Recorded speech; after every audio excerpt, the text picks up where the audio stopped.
आदाब, नमस्कार, सत श्री अकाल दोस्तों। मैं मुस्तकीम खान और आप देख रहे हैं 6 PM। दोस्तों, आज की सच्ची घटना उत्तर प्रदेश की है। उत्तर प्रदेश का एक शहर है कानपुर और कानपुर का एक थाना है पनकी और इस पनकी थाना क्षेत्र की एक कॉलोनी है गंगागंज और इस गंगागंज कॉलोनी में शंभू सिंह का परिवार होता है। शंभू सिंह की पत्नी का नाम तारावती, शंभू सिंह के बड़े बेटे का नाम मोहित सिंह और छोटे बेटे का नाम होता है दीपक सिंह। मोहित की उम्र करीब 32 वर्ष है और दीपक की उम्र करीब 28 वर्ष है। दरअसल होता यह है कि शंभू सिंह की कुछ वर्ष पहले मौत हो जाती है और शंभू की मौत के बाद परिवार की पूरी जिम्मेदारी मोहित के कंधों पर आ जाती है और मोहित अपने परिवार की जिम्मेदारी को बखूबी ईमानदारी के साथ निभाता है। क्योंकि मोहित एक मल्टीनेशनल कंपनी में काम करता है और कुछ समय बाद दीपक की भी जॉब उसी कंपनी में लगवा देता है और अब दोनों भाई उसी मल्टीनेशनल कंपनी में जॉब करने के लिए जाते हैं और शाम को लौटकर अपने घर आ जाया करते हैं। दोनों की जो ज़िंदगी है काफ़ी खुशहाल तरीके से गुजर रही है गांव में और परिवार में, और यहाँ तक कि मोहल्ले में उनकी काफ़ी इज्जत होती है। लोग उनकी इज्जत भी करते हैं और ये बड़ी शान और शौकत के साथ उस गाँव में रहते हैं। लेकिन धीरे धीरे जैसे समय बीत रहा था तो 13 जनवरी 2023 आता है और 13 जनवरी 2023 को इनकी हंसती खेलती जिंदगी में एक ऐसा तूफान आता है कि पूरा परिवार बिखर कर रह जाता है। दरअसल होता यह है कि 13 जनवरी 2023 को भी रोजाना की तरह ये परिवार शाम को एक जगह बैठकर खाना खा रहा था और खाना खाने के बाद फिर आपस में अपने परिवार की बातें करने लग जाते हैं और बातें करते करते इन्हें रात के करीब 10 बज जाते हैं और 10 बजे मोहित अपनी पत्नी के साथ अपने कमरे में सोने के लिए चल देता है और इनकी जो मम्मी तारावती हैं वो भी अपने कमरे की तरफ चल देती हैं। जबकि इसी दौरान दीपक के पास एक कॉल आती है और उस कॉल को सुनता सुनता दीपक अपने दरवाजे से बाहर निकलने लगता है। लेकिन इसी दौरान दीपक की माँ तारावती उसे टोक देती है और कहती है कि बेटा, आपने खाना खा लिया, अब सोने का टाइम हो रहा, आराम करने का टाइम हो रहा है, अब रात में कहाँ जा रहे हो, अपने कमरे में जाकर सो जाओ। लेकिन दीपक कहता है कि मेरे दोस्त की कॉल आई है और बस मैं थोड़ी ही देर में लौट कर आता हूँ। यूं गया और यूं वापस आया। उसकी माँ मना करती है लेकिन अपनी माँ को थोड़ी देर में लौटने का वादा करके वो वहाँ से चला जाता है। अब इसकी माँ तारावती बेचैन होने लगती है और उसका इंतजार करने लग जाती है और इसी इंतजार में करीब 2 घंटे हो जाते हैं और रात के करीब 12 बज जाते हैं। और जब 12 बजे तक भी दीपक नहीं लौटता है तो अपने बड़े बेटे मोहित को जगाती हैं और कहती हैं कि बेटा, 2 घंटे हो चुके हैं लेकिन दीपक लौटकर वापस नहीं आया। मोहित जब दीपक के फ़ोन पर कॉल करने की कोशिश करता है तो उसका फ़ोन स्विच ऑफ जाता है। अब इनकी ना तो दीपक से बात हो रही थी और ना ही ये दीपक का पता लगा पा रहे थे, तो इनकी बेचैनी बहुत ज़्यादा बढ़ जाती है और पूरी रात इसी तरह से बेचैनी में गुजर जाती है। अब 14 जनवरी 2023 की सुबह होती है और सुबह के करीब 6 बजे थे कि कोई इनका दरवाज़ा जोर जोर से खटखटाता है और जब मोहित दरवाजे खोलकर देखता है तो मोहल्ले का ही राजू नाम का लड़का इनका दरवाज़ा खटखटा रहा होता है। तो मोहित कहता है कि दरवाज़ा क्यों खटखटा रहे हो, और जब राजू के चेहरे की तरफ देखता है तो राजू का पूरा चेहरा उतरा हुआ था और उसकी सांसें जोर जोर से चल रही होती हैं और वो कुछ बोलना चाह रहा था लेकिन बोल नहीं पा रहा था।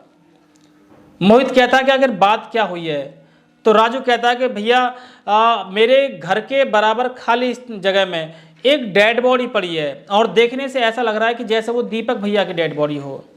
बस इतना सुना था कि मोहित जैसे वहां पर खड़ा था बगैर चप्पल और जूते के ऐसे ही दौड़ना स्टार्ट कर देता और इसकी माँ को जब पता चलती है तो इनकी माँ भी और परिवार के अन्य लोग भी उसी घटनास्थल की तरफ दौड़ना शुरू कर देते हैं और जब जाकर देखते हैं तो वास्तव में वहां पर जो डेड बॉडी थी वो दीपक की थी और दीपक की डेड बॉडी से लिपट कर ये रोते हैं और बिलखते हैं। जोर जोर से जब रोते हैं तो गांव के और लोग भी वहां पर इकट्ठा हो जाते हैं।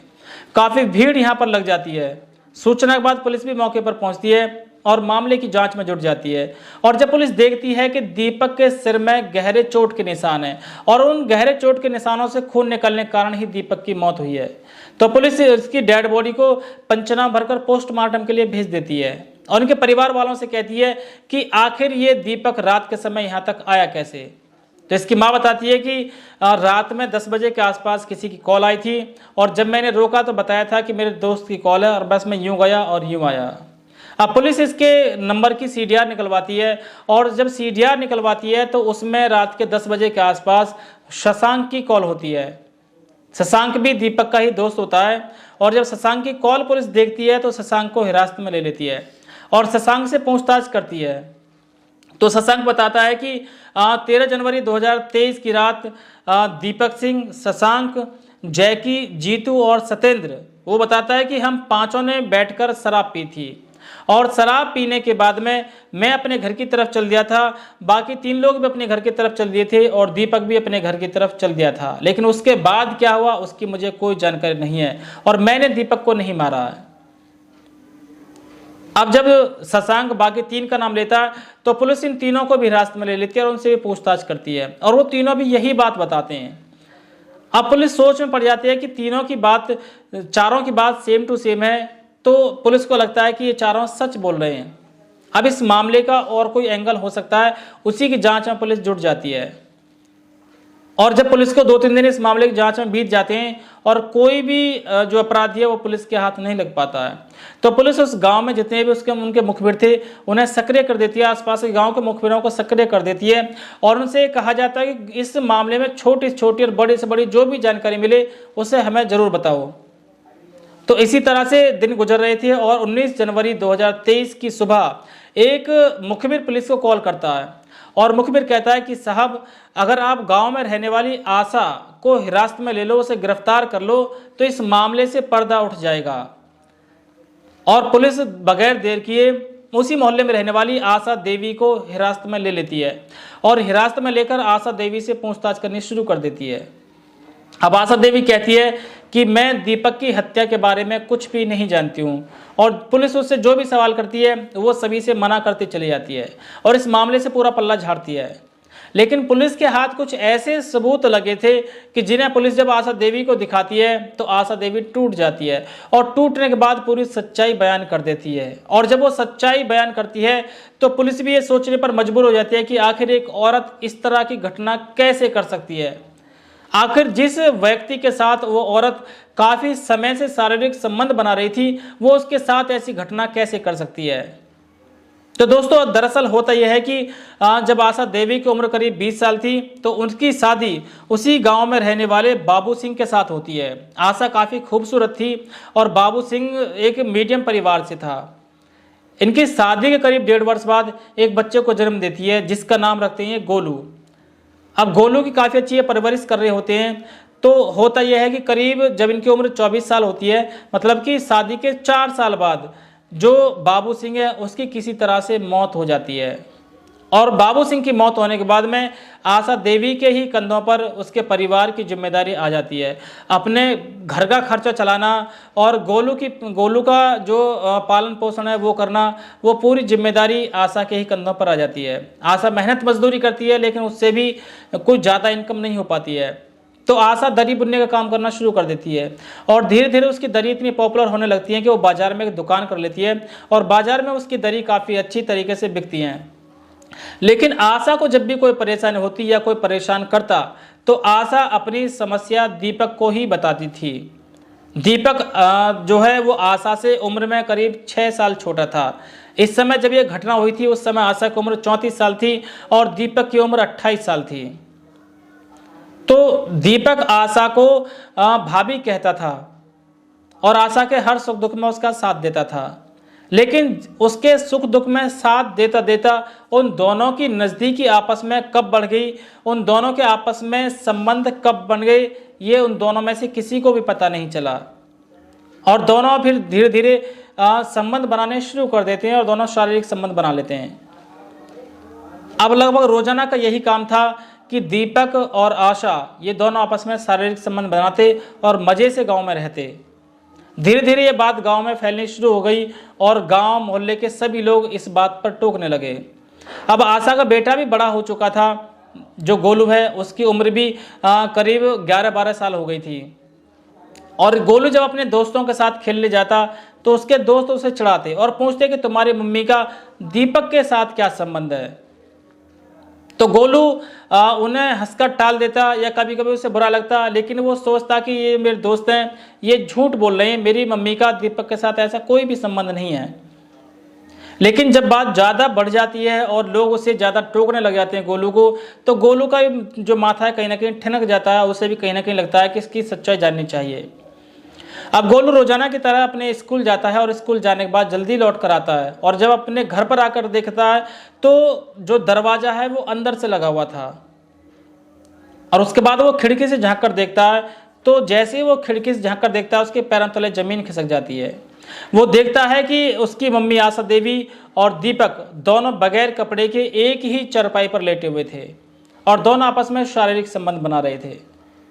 अब गोलू उन्हें बिल्कुल भी नहीं टोक पाता है डर की वजह से और वहां से तुरंत भागकर अपने मामा के घर चला जाता है और जैसे वो अपने मामा के घर पहुंचता है उसके मामा का नाम होता है दयानंद और जब अपने मामा दयानंद को ये सारी बात बताता है तो उसके मामा को बहुत गुस्सा आता है और वो भी गोलू के साथ अपनी बहन के घर पहुंचता है और जब अपनी बहन के घर पहुंचता है तो अपनी बहन को बहुत डांट लगाता है।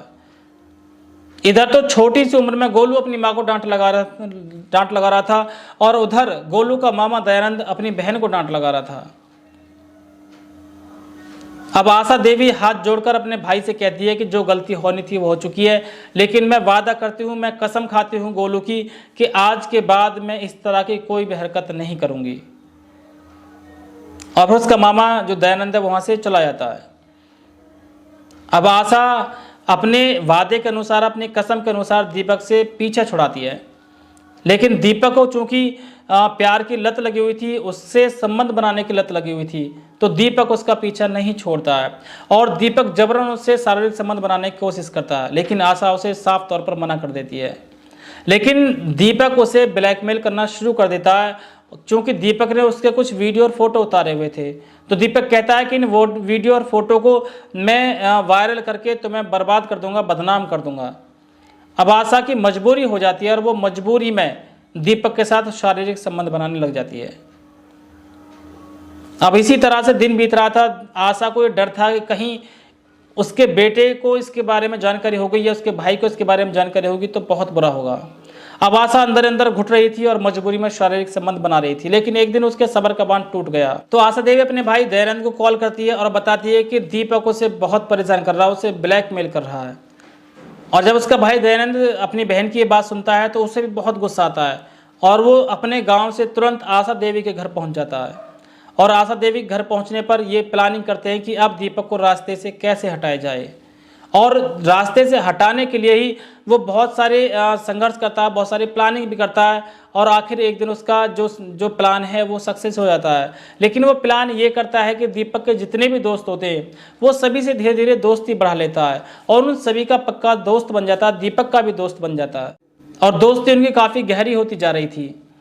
और फिर आती है 13 जनवरी 2023 की रात, जब दयानंद शराब खरीद कर लाता है तो दीपक के सभी दोस्तों को, शशांक, जैकी, जीतू और सत्येंद्र, इन चारों को बुला लेता है और शराब पीने की तैयारी करने लगते हैं। तभी दयानंद शशांक से कहता है कि दीपक को फ़ोन करके बुला लो कि दीपक भी आके हमारे साथ पार्टी कर ले, क्योंकि शशांक उसकी बात को नहीं समझ पा रहा था, जबकि जो दयानंद था वो अपनी चालाकी से शशांक से फ़ोन करवा रहा था दीपक को बुलाने के लिए। और होता वही है कि दीपक वहाँ आता है, सभी शराब पीते हैं और शराब पीकर सभी अपने घर की तरफ चल देते हैं। लेकिन प्लान के अनुसार जो एक छोटा सा सुनसान रास्ता था वहाँ पर दयानंद की बहन आशा देवी और दयानंद का भांजा गोलू, ये दोनों एक झाड़ियों में छिपे रहते हैं और जैसे दीपक वहाँ से जाता है तो ये दोनों दीपक को रोक लेते हैं और जैसे रोककर उससे बात करते हैं तो दयानंद पीछे से आकर दीपक के सिर में कुछ वजनदार चीज़ मार देता है, यानी कि कोई पत्थर या ईंट मार देता है और दीपक वहीं पर गिर जाता है और फिर बार बार की दीपक के सिर पर एक चोट की जाती है और दीपक की वहीं पर मौत हो जाती है। और जब इसकी मौत हो जाती है तो दीपक को पकड़कर वो उसी खाली जगह में डाल देते हैं और इस तरह से इसकी दीपक की हत्या हो जाती है। और जब पुलिस इस मामले का खुलासा करती है तो इन तीनों को गिरफ्तार कर लेती है और गिरफ्तार करने के बाद तीनों को जेल में डाल दिया जाता है। तो दोस्तों ये इसी 19 जनवरी 2023 की घटना के जब तीनों को गिरफ्तार कर लेती है और तीनों को जेल भेज दिया जाता है।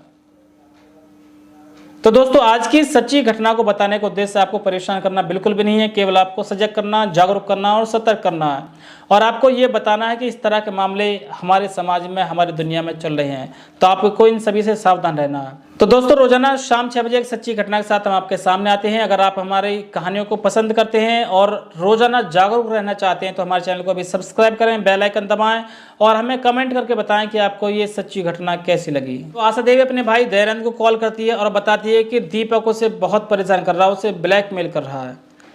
और जब उसका भाई दयानंद अपनी बहन की ये बात सुनता है तो उसे भी बहुत गुस्सा आता है और वो अपने गाँव से तुरंत आशा देवी के घर पहुँच जाता है। और आशा देवी घर पहुंचने पर ये प्लानिंग करते हैं कि अब दीपक को रास्ते से कैसे हटाया जाए। और रास्ते से हटाने के लिए ही वो बहुत सारे संघर्ष करता है, बहुत सारी प्लानिंग भी करता है और आखिर एक दिन उसका जो प्लान है वो सक्सेस हो जाता है।